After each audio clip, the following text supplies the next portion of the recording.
নমস্কার, welcome to my channel প্রিয়াঙ্কার home creation. প্রিয়াঙ্কার হোম ক্রিয়েশনে সকলকে স্বাগত জানিয়ে শুরু করছি আমি আজকে রেসিপি। পুরো ভিডিওটি দেখার অনুরোধ রইল। ভিডিওটি স্কিপ করে দেখবেন না। স্কিপ করে দেখলেন আমার দেওয়া ইনগ্রিডিয়েন্টসগুলো মিস করবেন, ফলে রেসিপিটি ভালো হবে না। রেসিপিটা ভালো লাগলে অবশ্যই একটা লাইক দিয়ে প্রিয়জনদের সঙ্গে বেশি বেশি করে শেয়ার করুন। আজ আমি আপনাদের সাথে শেয়ার করব পেঁপের একটা রেসিপি।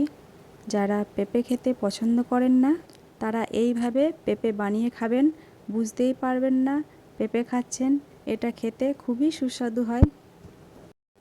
পেঁপের তরকারি বানানোর জন্য আমি নিয়ে নিয়েছি পেঁপে, আলু, গাজর ছোট ছোট টুকরো করে কেটে নিয়েছি। এবার আমি এইগুলো সেদ্ধ করে নেব। সেদ্ধ করার জন্য নিয়ে নিলাম একটা প্রেসার কুকার, তাতে দিয়ে দিলাম পরিমাণ মতো জল। প্রেসার কুকারের মধ্যে দিয়ে দিচ্ছি কেটে রাখা ইনগ্রিডিয়েন্টসগুলো।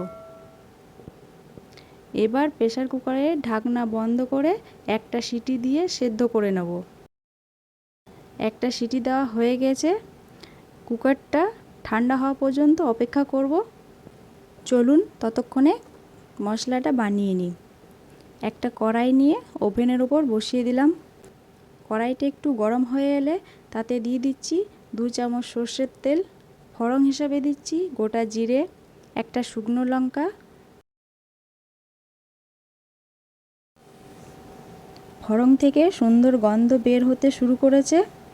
এখন এর মধ্যে দিয়ে দিচ্ছি ছোট সাইজে কুচিয়ে রাখা পেঁয়াজ। পেঁয়াজটা একটু লাল করে ভেজে নিতে হবে। পেঁয়াজগুলো এখনও লাল হয়নি, আরও একটু সময় ধরে ভেজে নিতে হবে। এই সময় গ্যাসের ফ্লেমটা লো টু মিডিয়ামে রেখে ভেজে নিতে হবে। পেঁয়াজগুলো ভাজা হয়ে গিয়েছে। এখন আমি এর মধ্যে দিয়ে দিচ্ছি 1 চামচ আদা রসুনের পেস্ট। পেস্টটা দিয়ে ভালো করে কষিয়ে নিতে হবে, না হলে কিন্তু আদা রসুনের কাঁচা গন্ধটা থেকে যাবে। এইভাবে ভালো করে কষিয়ে নিচ্ছি। কষানো হয়ে গিয়েছে। এখন দিয়ে দিচ্ছি পরিমাণ মতো হলুদ গুঁড়ো, 1.5 চামচ জিরে গুঁড়ো। এই রেসিপিটাতে জিরে গুঁড়ো একটু বেশি ব্যবহার করতে হবে, তবেই খেতে ভালো লাগবে। এবার সব উপকরণগুলো ভালো করে কষিয়ে নেব। প্রায় কষানো হয়ে এসেছে। এখন এর মধ্যে সামান্য পরিমাণ জল দিয়ে আরও একটু কষিয়ে নিচ্ছি। মশলা থেকে তেল ছাড়তে শুরু করেছে। এই অবস্থায় দিয়ে দিচ্ছি আগের থেকে কেটে রাখা একটা টমেটো দিয়ে ভালো করে নেড়ে নিচ্ছি। এইভাবে নেড়ে নিতে হবে।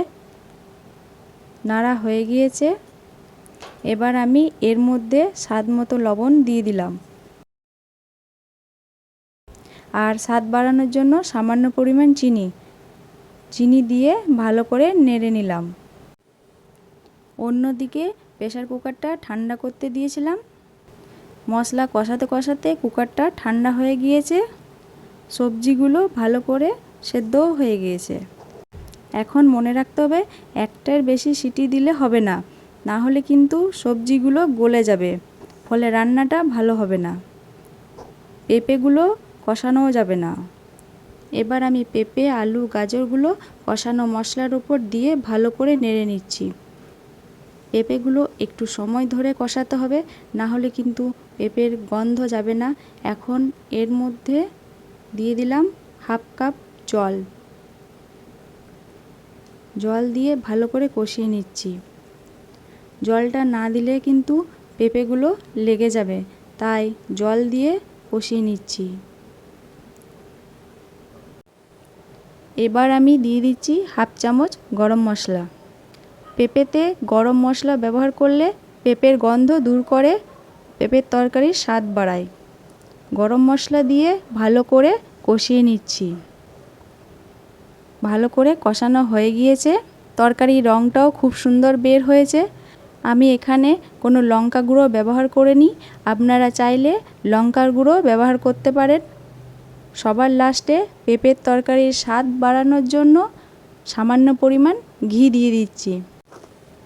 পেঁপের তরকারিতে ঘি না দিলে পেঁপের তরকারি অসম্পূর্ণ থেকে যায়, তাই অবশ্যই পেঁপের তরকারিতে ঘি ব্যবহার করবেন।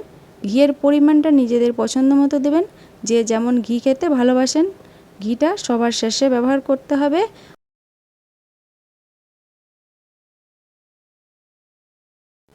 ঘিটা দিয়ে ভালো করে নেড়ে নিলেই রেডি পেঁপের তরকারি। একটা প্লেটে তুলে নিচ্ছি। গরম গরম ভাতের সাথে পরিবেশন করার জন্য রেডি পেঁপের তরকারি। রেসিপিটা কেমন লাগলো অবশ্যই কমেন্ট করে জানাবেন। ভালো থাকবেন, সুস্থ থাকবেন, সাথে থাকবেন, পাশে থাকবেন। ধন্যবাদ। দেখা হবে নেক্সট ভিডিওতে নতুন একটা রেসিপি নিয়ে।